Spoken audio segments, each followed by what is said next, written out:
Leopoldo Moró compartió en sus redes sociales que los diputados nacionales, y nombró ahí algunos, Cecilia Moró, Santiago Cafiero, Matías Molle, Daniel Arroyo y él mismo, ingresaron en el juzgado de la doctora Sandra Arroyo Salgado una denuncia penal contra estos tuiteros. Y para eso lo tenemos justamente al señor Leopoldo Moró, a quien le agradecemos muchísimo su tiempo en esta tarde, y queremos saber un poquito más de esta denuncia. ¿Cómo estás, Leopoldo? Buenas tardes. ¿Qué tal? Bien, un gusto en estar con ustedes. Gracias. Bueno, mira, a ver, no, al contrario, gracias a ustedes por la llamada.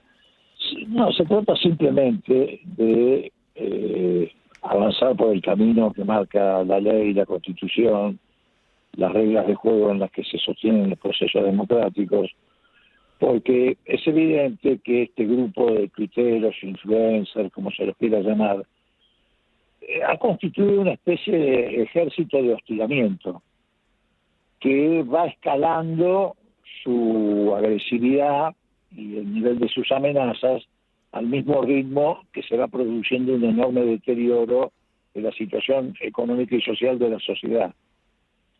Y va de la mano también de una represión creciente que se nota en las calles, particularmente en los alrededores del Congreso.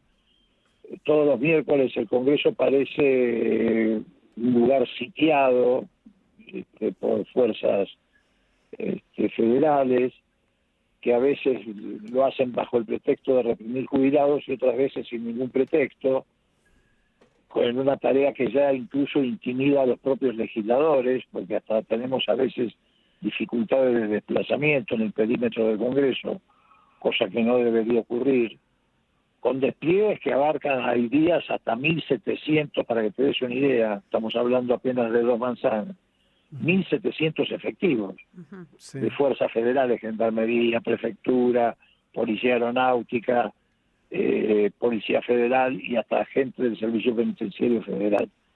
Y digo que también intimida a los legisladores porque puede ocurrir el caso de que un día, por ejemplo, esté en riesgo el quórum de una sesión y me impidan el paso a mí o cualquier otro legislador y la sesión se caiga si es pedida por la oposición o ocurra al revés, en fin, que se altere el normal funcionamiento. El otro día, en pleno funcionamiento del Senado, con una agenda que obviamente molestaba mucho al gobierno, desataron a estos influencers ya en un escalón intolerable, porque amenazaban directamente con violencia. No solamente violencia verbal, como la que acaban de traducir ustedes, diciendo hay que dinamitar el Congreso, con los legisladores adentro, es decir, además incluía amenaza de muerte explícita, sino que incluso publicaron fotos con bombas o misiles que supuestamente explotaban en pleno recinto. Sí, un video hecho con inteligencia artificial. Sí, pero Leopoldo, a mí lo que más me llama la atención es que es una escalada que no parece tener límite. Digo, ¿cuál es el límite si suben el video de una periodista teóricamente teniendo sexo con su hermano? De mentira. ¿Cuál es el límite cuando aparecen diciendo, en otro momento, toda la sociedad se hubiese levantado a decir, no, ¿cómo tanques? No, ¿cómo poner una bomba en el Congreso? Y sin embargo, pasa como si nada. O sea, ¿cuál es el límite? ¿Hasta dónde vamos a llegar con esto? Bueno, por eso lo que hay que evitar es naturalizar esto. Claro. Y por eso hemos presentado esta denuncia, por eso estamos dispuestos a ir a fondo con esta cuestión, por eso el viernes pasado llegó a la Argentina, cosa que el gobierno ocultó, un informe muy crítico de Naciones Unidas, 14 relatores de Naciones Unidas hicieron un informe muy, pero muy duro sobre la situación de las libertades y garantías en la Argentina, algo que no había ocurrido a lo largo de 40 y pico de años de democracia. Ningún gobierno de ningún signo fue amonestado, advertido, como en esta advertencia que hizo Naciones Unidas.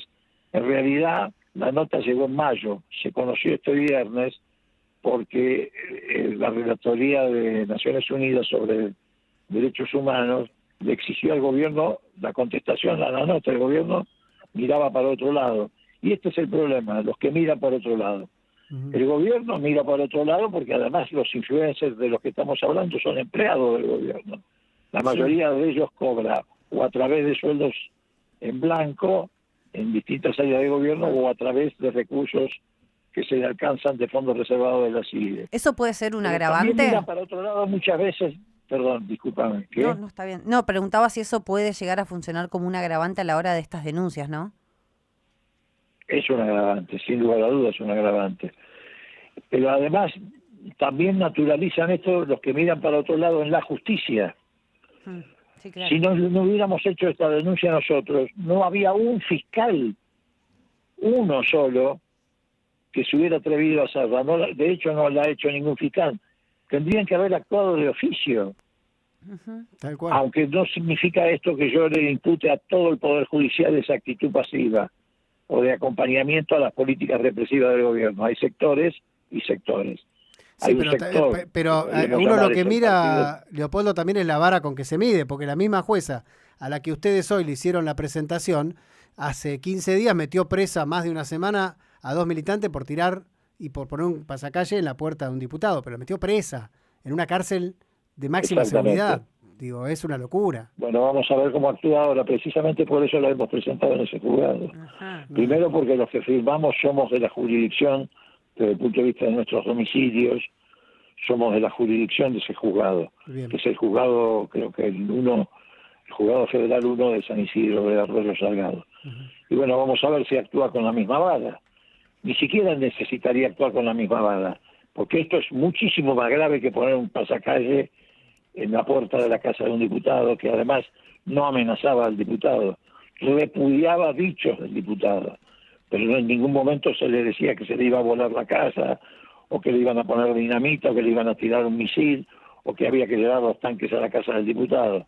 En todo caso era una contravención municipal, molestia en el vecindario, o como quieras calificarlo. Esto es muchísimo más grave, por lo tanto ni siquiera necesita actuar con la misma vara, sino actuar de acuerdo a lo que la ley le exige. Y la ley exige que en este caso aplique el artículo 213, que es el que condena a las personas que pertenezcan de manera permanente o transitoria a agrupaciones que combatan por la fuerza y con amenazas las ideas de otros ciudadanos, y eso es lo que se debió haber aplicado en su momento a los de Revolución Federal, y tal vez no hubiéramos llegado al atentado a Cristina Kirchner, cuando tiraban antorchas adentro de la Casa de Gobierno, ponían bolsas mortuorias en la puerta de la Casa de Gobierno, iban a la casa de Cristina Kirchner o al Instituto Patria Amenazada de Muerte y nadie intervenía. Sí. Entonces también esto tiene carácter preventivo. Le apedrearon el despacho también cuando estaba en el Senado. O apedrearon el despacho, etcétera. Entonces digo, también esto tiene un carácter preventivo.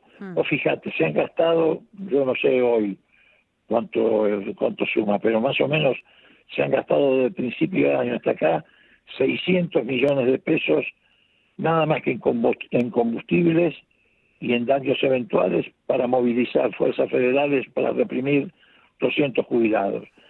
En muchos casos lo hicieron con el argumento, como hicieron en la represión de la ley base, después posteriormente el 12 de marzo, etcétera, o el día que lo fusilaron prácticamente a Pablo Grillo, diciendo que las movilizaciones eran impulsadas por terroristas. Estos tipos que hacen ese gasto todas las semanas, que tienen sitiado el Congreso con el cuento de que puede ser atacado por el terrorismo, son los que alientan dentro de su propio gobierno comportamientos que están mucho más cerca de la definición de terrorismo que el derecho que los argentinos tienen a expresarse pacíficamente y a protestar pacíficamente. Leopoldo, ¿estamos en contacto de vuelta? Lo perdimos en un momento. Sí, nos perdimos, pero bueno, no perdimos las ideas. Bueno, no, principalmente Adelante. yo lo que invitaba a reflexionar, ¿no? Es esto de qué pasa cuando la violencia no solo la vemos en las redes sociales desde cualquier, entre comillas, ciudadano, sino desde el presidente de la nación, ¿no? Que ahora por lo menos la justicia dijo que lo que diga él desde su Twitter va a ser en calidad de presidente porque tiene una cuenta verificada, cuando él tranquilamente decía que lo decía como un ciudadano común, ¿no? Sí, eso lo complica mucho en el caso Libra. Claro, esa definición del fiscal acerca de que la cuenta es la cuenta del presidente y no la cuenta de un simple ciudadano, lo complica muchísimo en relación al caso Libra. Pero bueno, efectivamente, digamos,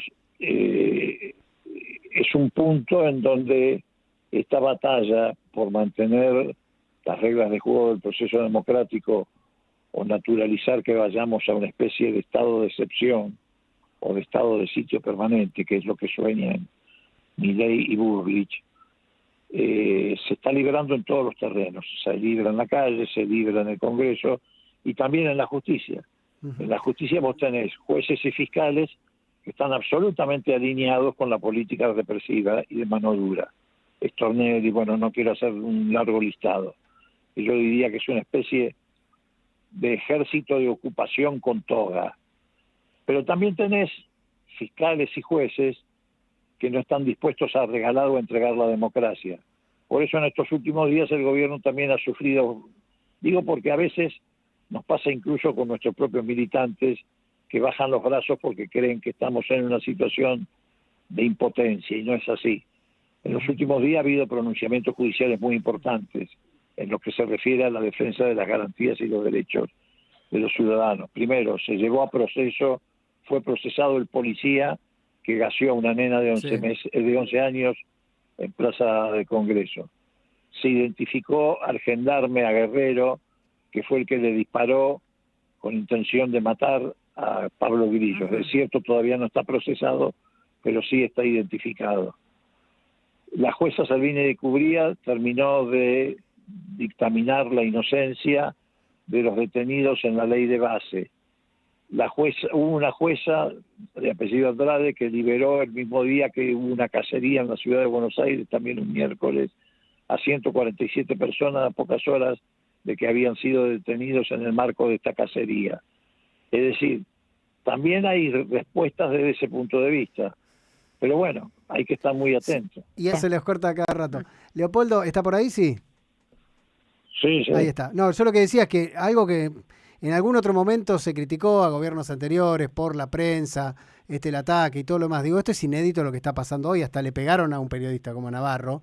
Pero después funcionarios, desde el presidente mismo, tratando y maltratando, diría, a la prensa también, me parece que es otro límite que se ha pasado, que ha pasado este gobierno.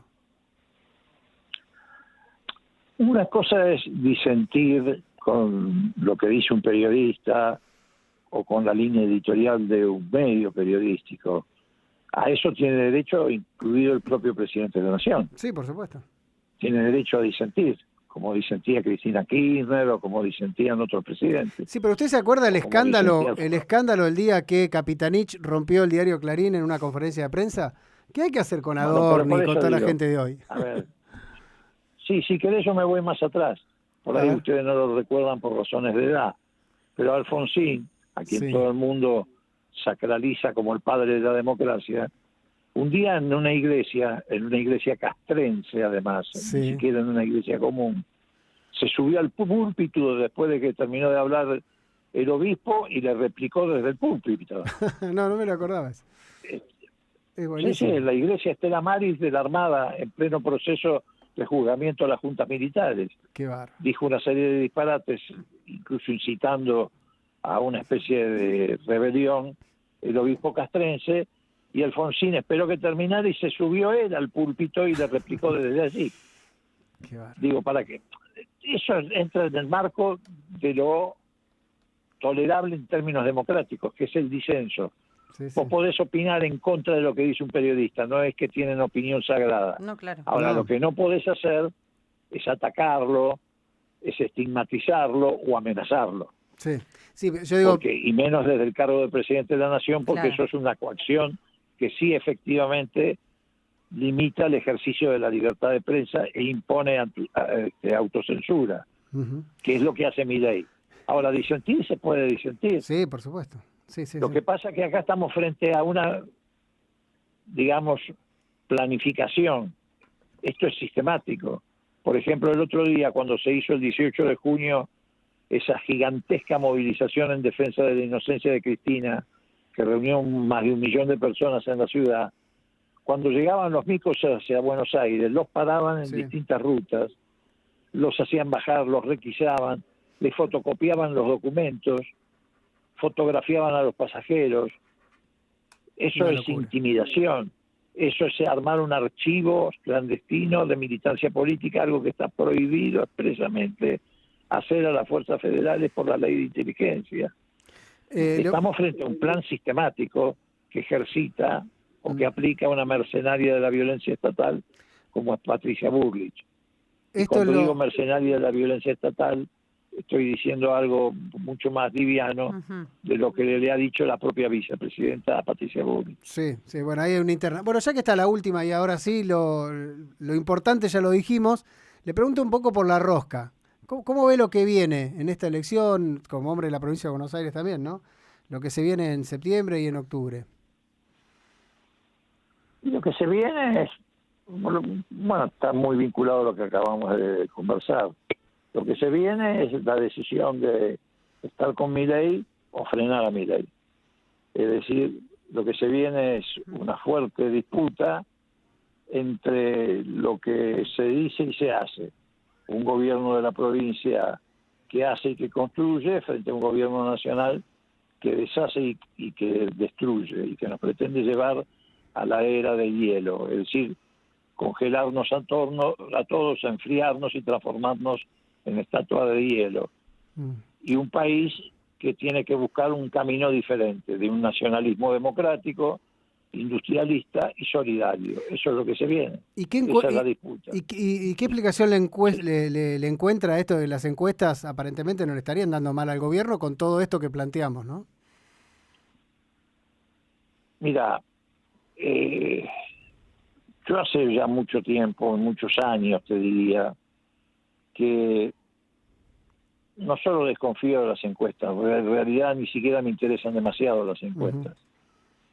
Con esto no desmerezco el trabajo profesional de los encuestadores, ni mucho menos, pero bueno, me parece que son fotografías que se toman en determinado momento, y también, así como ha ocurrido con las redes sociales, algunas se han transformado, se han prestado a transformarse en instrumentos de campaña electoral al servicio de quien las paga. El gobierno explícitamente tiene una partida de 200 millones de pesos dedicada en estos meses al pago de encuestadoras. Ahí incluso hizo una licitación para contratar encuestadoras. Entonces digo, yo trato de guiarme por otras razones, por el contacto con la gente, con la sociedad, ni siquiera te diría con la intuición, porque no se trata de adivinar. Sí.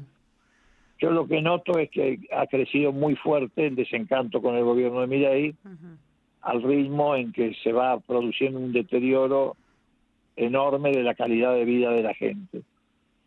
Y además me doy cuenta de que el esfuerzo que hicieron, y desgraciadamente coronó la Corte corrupta con la condena a Cristina, fundamentalmente en el aspecto de inhabilitarla para ser candidata, que era lo que más les importaba, ha modificado el escenario electoral. Es evidente que Cristina le ganaba la elección, por eso se apuraron a proscribirla. Hoy probablemente estemos frente a una elección más competitiva. De parte de ellos, tal vez un poco más competitiva, lo que nos obliga a nosotros a articularnos mejor, a activar mejor, a hacer más militancia y a tener definiciones más contundentes. Pero reitero, en la elección se enfrenta Milei y su destrucción o Fuerza Patria y la construcción. Leopoldo, muchísimas gracias. No, gracias a ustedes, que les vaya muy bien. Un beso enorme.